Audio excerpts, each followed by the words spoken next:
Elles portent le hijab, elles parlent de foi, elles citent Allah, sourient avec douceur et deviennent des modèles. Mais derrière les filtres, derrière les versets, il y a une vérité qu'on ne dit jamais. Bienvenue dans un monde où la religion devient une marque et la piété, une stratégie. Ces dernières années, un nouveau profil a envahi Instagram, TikTok, YouTube. Les influenceuses musulmanes. Des femmes qui mêlent foi et lifestyle, hijab et maquillage, Coran et coaching.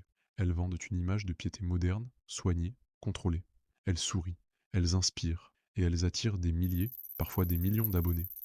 À première vue, tout semble positif. On parle d'islam, on motive les sœurs, on montre une belle image de la femme musulmane. Mais est-ce vraiment ça la dawa? Est-ce vraiment ça la modestie? Ou bien est-ce une illusion?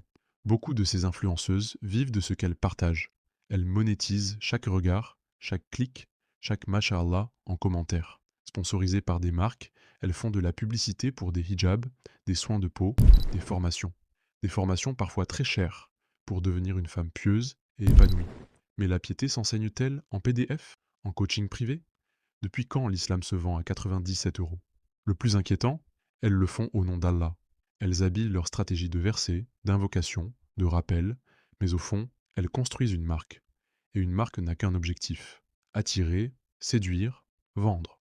Pendant ce temps, des milliers de jeunes filles les regardent. Elles veulent leur ressembler. Elles veulent être pieuses mais belles, voilées mais stylées, religieuses mais tendances. Et quand elles ne sont pas à la hauteur, elles se comparent, elles se culpabilisent. Elles pensent que leur foi est faible parce qu'elles ne ressemblent pas à une influenceuse. La foi devient une image, une performance, un complexe. Certaines finissent par douter d'elles-mêmes, ou pire, d'Allah.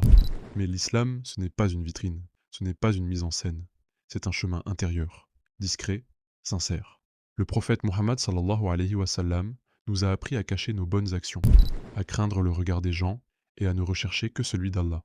Mais aujourd'hui, la logique s'est inversée. Plus tu montres, plus tu gagnes. Plus tu t'exposes, plus tu réussis. Même si c'est ton intimité, même si c'est ton corps, même si c'est ton hijab. Et peu à peu, ce n'est plus l'islam qui brille. C'est toi, ton image, ton style. Le cœur se vide, l'intention se perd, et l'écran devient un miroir où la sincérité s'efface. Ce message n'est pas une attaque, ce n'est pas un jugement, c'est un rappel. Pour toi, pour moi, pour nous tous. Car ce que les gens applaudissent Allah peut le détester. Et ce que les gens ignorent, Allah l'élève. Tu peux être discrète et immense aux yeux d'Allah. Tu peux être inconnue et honorée dans le ciel. Alors choisis bien pour qui tu vis, pour les abonnés ou pour ton Seigneur.